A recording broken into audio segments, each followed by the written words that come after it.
Olá, tudo bem? Bem-vindo ao nosso canal Viver de Renda. Saúde a todos!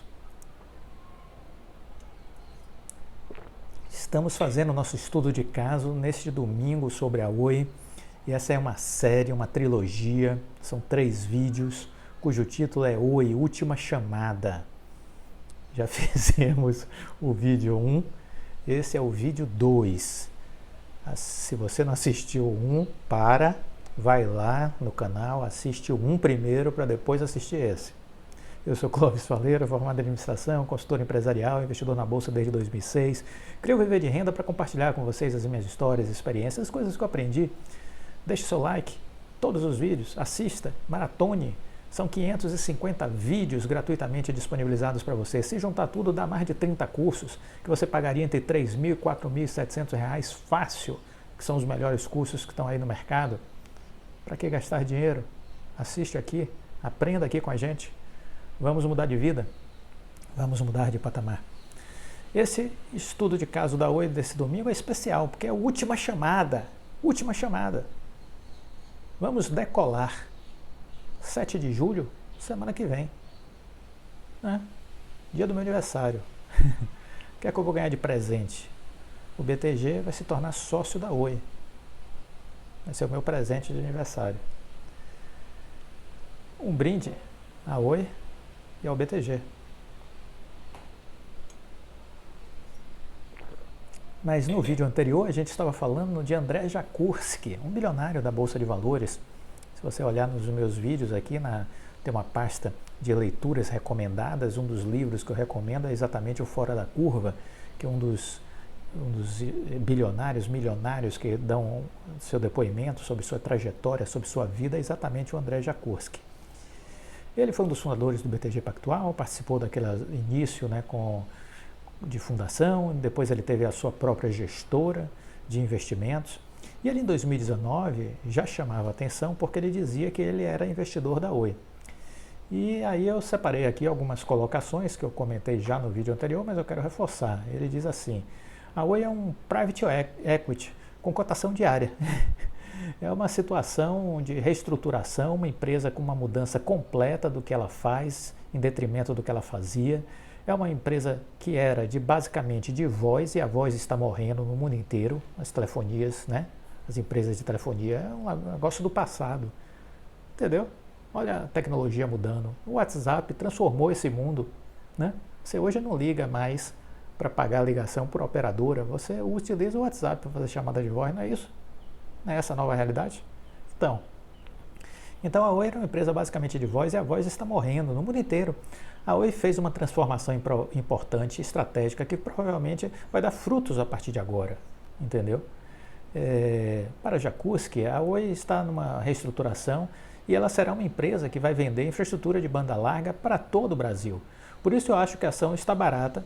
A ação não subiu, infelizmente, durante esse último período, inclusive chegou a cair. Mas eu vejo uma transformação importante. Ela vai vender ao imóvel, já vendeu na verdade, agora é só o Anatel e o CAD aprovarem. Eu estou crente que isso acontece até o final do ano. O leilão da Infraco já agora, dia 7 de julho, o BTG deve sacramentar a compra. Então, olhando o valuation de outras empresas que estão aí se lançando no mercado, como a Unifique, BrisaNet, etc., o valor da Oi com relação à Infraco é brincadeira. Jakurski é um dos poucos traders que conseguem ganhar dinheiro de fato no Brasil, e ele carrega já as ações da Oi há 3 anos. Ele diz: olha, eu costumo carregar boas empresas por 15 anos, portanto a Oi ainda faltam 12, então eu estarei com ela. Essa é a minha opinião sobre Oi.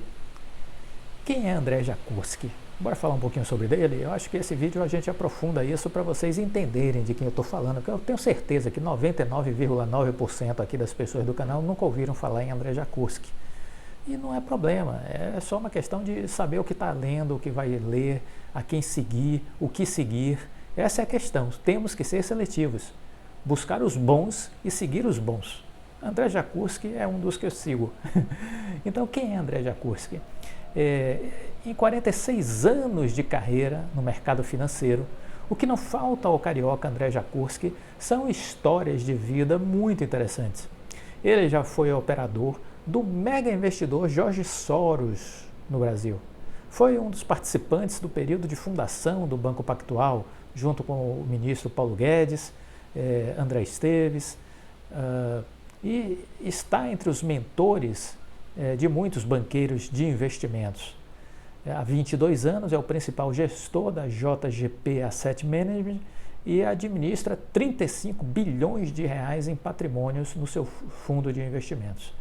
Jakurski ainda cursava engenharia mecânica na PUC do Rio quando decidiu que não seguiria o mesmo caminho que a maioria, um parêntese, não seguiria o mesmo caminho que a maioria dos seus colegas de faculdade, que estavam trabalhando em empresas estatais como Eletrobras, Embratel e Petrobras. Ele não quis seguir a maioria. O que é que eu digo sempre? Não siga a multidão. Você quer se diferenciar, procure o caminho menos percorrido. Isso mudou minha vida, vai mudar a sua. Jamais siga a multidão.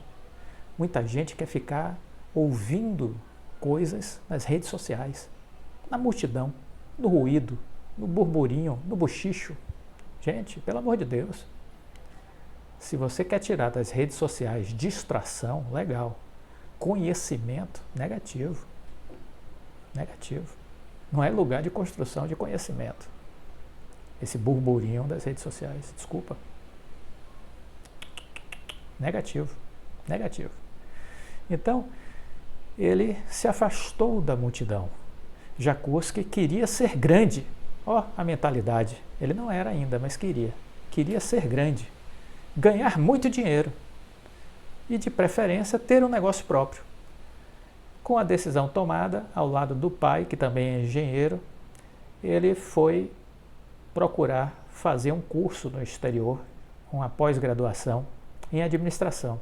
Os pais imigrantes poloneses que vieram para o Brasil tinham uma empresa de iluminação pública, instalava luz na capital do Rio de Janeiro.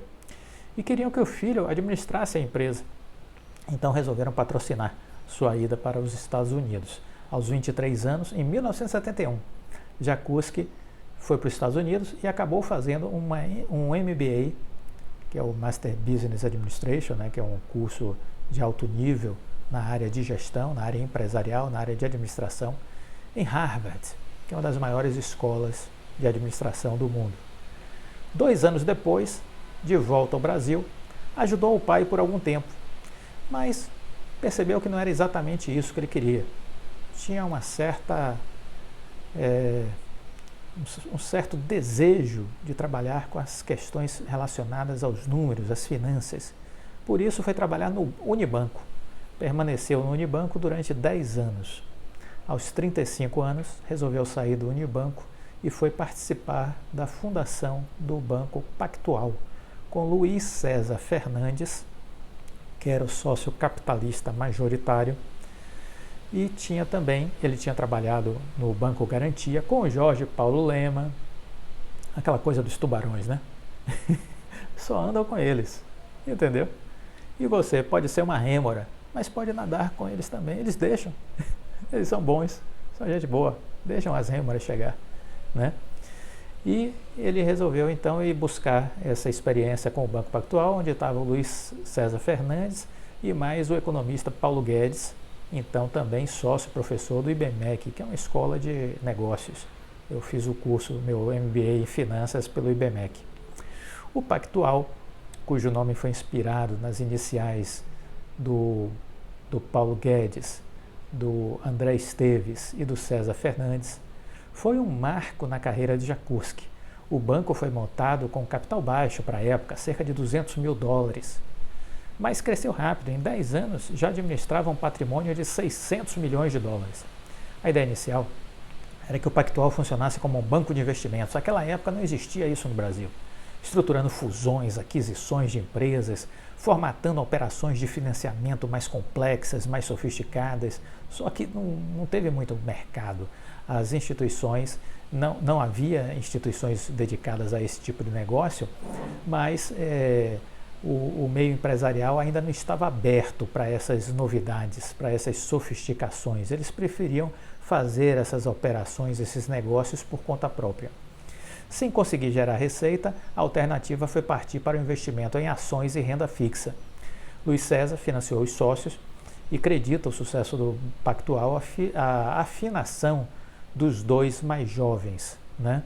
E segundo relatou em um depoimento a certa feita a uma revista, ele, que já havia sido sócio no Garantia, era responsável por captar os negócios, enquanto Guedes fazia análises macroeconômicas do cenário e Jacuski atuava na mesa de operações, né? A instabilidade econômica da década de 80, em que o governo tinha que se financiar o tempo todo com altas taxas de juros, foi um período de ouro para quem tinha capital e sabia ler os cenários macroeconômicos. O Brasil havia quebrado em 1982 e passou boa parte daquele período negociando um socorro no Fundo Monetário Internacional.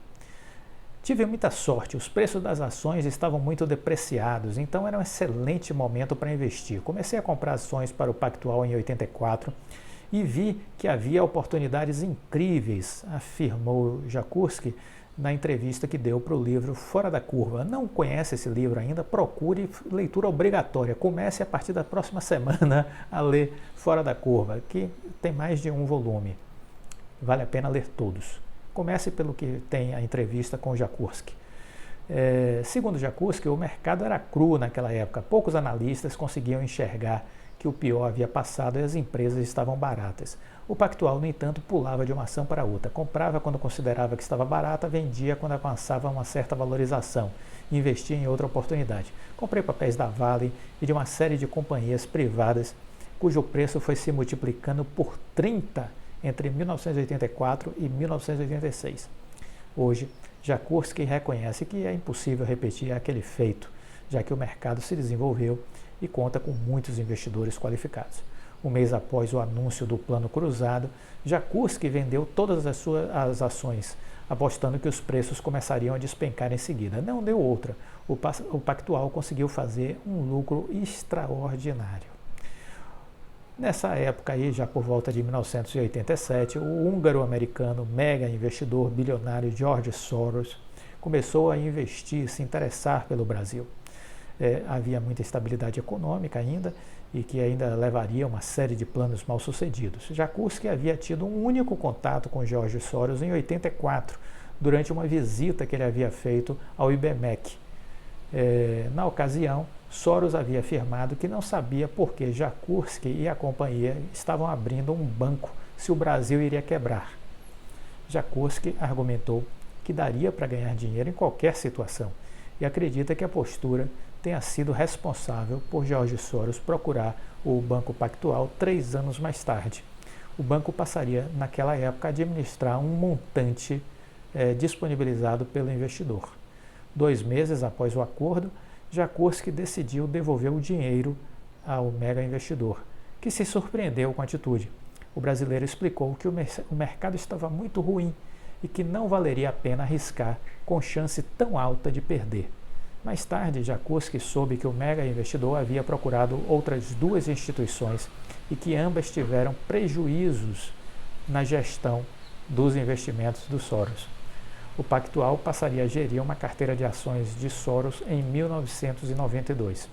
Considerado um dos traders mais bem-sucedidos do mercado brasileiro, Jacuski considera que o maior êxito à frente do Pactual aconteceu entre 90 e 92, após o Plano Collor, editado assim que o presidente assumiu em março de 1990. O pacote de medidas congelou as contas bancárias, foi um inferno, né? Aquilo foi um negócio, um círculo dos horrores, o Plano Collor. Incluiu, inclusive, o congelamento da poupança, enxugando drasticamente a liquidez do mercado. A maluquice, porém, foi acompanhada por leis que permitiam investimento estrangeiro em bolsa de valores, abrindo o mercado a produtos importados e sinalizava para privatizações. Poucos e grandes acertos explicam o sucesso de André Jacuski. É possível cometer erros, muitos até, mas que sejam pequenos, diz ele. A decisão de Jacuski naquele momento foi começar a comprar ações da Telebrás. Na sua avaliação, os papéis da empresa estavam muito baratos e havia rumores de que a empresa pretendia lançar ADRs na Bolsa de Nova York. Convicto de que as ações da estatal estavam baratas e iriam se valorizar, Jacuski chegou a investir mais de 100% do patrimônio do Pactual em ações na Bolsa e em contratos com opções da companhia. Em um ano, as ações da Telebrás passaram de $2 para $32. As carteiras do cliente do banco renderam em média 540%, gente. Olha só, 540%. Um brinde, André Jacuski. Parabéns pela sua história. A sua saída do Banco Pactual aconteceu em 1998, por desavenças com o Luiz César, que era o sócio majoritário. Até então, os dois eram os principais acionistas do banco. Jacuski discordava de quase tudo que Luiz César pregava, dos planos estratégicos para o banco à política de distribuição de bônus aos funcionários. Considerado um dos melhores traders, Jacuski fez escola aqui no Brasil. Em julho de 2020, André Esteves, maior acionista do BTG Pactual, afirmou: Jacuski foi meu sócio durante muitos anos, meu chefe e o pai do DNA de gestão de risco do banco, o que deve te dar orgulho até hoje, não é? A reverência ao fundador do Pactual foi feita durante um evento para investidores do BTG. Olha que legal, hein? Muito bom. Em 22 anos de JGP, Jacuski ganhou muito mais do que perdeu, como se espera de qualquer bom investidor. Segundo ele, as grandes oportunidades são raras. Eu já falei sobre isso aqui, né? Do como existem raríssimas oportunidades no mercado e comento sobre minha história com o Magazine Luiza, exemplifico o quanto eu teria ganho se eu não tivesse saído do papel, se eu não tivesse seguido muitos analistas que não sabem nada e são considerados respeitados no mercado financeiro, e que hoje, se eu não tivesse vendido minhas ações, tivesse preservado ela por 5 anos, eu teria 37 milhões. Teria transformado 50 mil reais em 37 milhões. Essa é a conta simples de fazer em 5 anos do que eu teria tido de conquista com o Magazine Luiza, certo? E aí ele diz, as oportunidades, as grandes oportunidades são raras. Pela própria natureza delas, aparecem esporadicamente. Já os erros, para o investidor, podem ser diários, às vezes horários. O bom gestor precisa ter a capacidade de diferenciar as oportunidades corriqueiras das excepcionais. O que nem sempre é fácil. Muitas vezes passa um elefante voando na sua frente e você não vê. Muito bom. O fundamental ensino gestor é analisar as probabilidades de ganhar e perder o dinheiro em diferentes cenários. Ninguém consegue prever o futuro e todo investidor perde dinheiro, porque investir é um jogo de tentativa e erro. Mas para acumular patrimônio, é preciso evitar os grandes riscos que possam levá-lo à ruína. São lições de vida de André Jacuski. Então, siga as pessoas qualificadas, siga as pessoas de sucesso, siga as pessoas que fazem dinheiro, que realizam. Se afaste da multidão, se afaste desse zum de internet, de rede social. Se afasta da gente medíocre, dos estúpidos, dos ignorantes, dos imbecis. É o que mais tem aí nessas redes sociais. Se afasta dessa gente, pelo amor de Deus. Segue os que são vitoriosos. Segue o exemplo dos que são capazes de alcançar milhões, bilhões. Esses são os caras que tem que estar na sua linha de frente, na sua tela, vibrando o tempo todo, para você entender como é que eles fazem e tentar copiar alguma coisa para mudar de vida. Só depende de você. Última chamada, vídeo 2. André Jacuski, investidor da Oi. E aí? Você vem? Ou vai ficar com o lencinho na mão? Até o próximo vídeo. Saúde. Fica com Deus. Deixa o like. Tchau.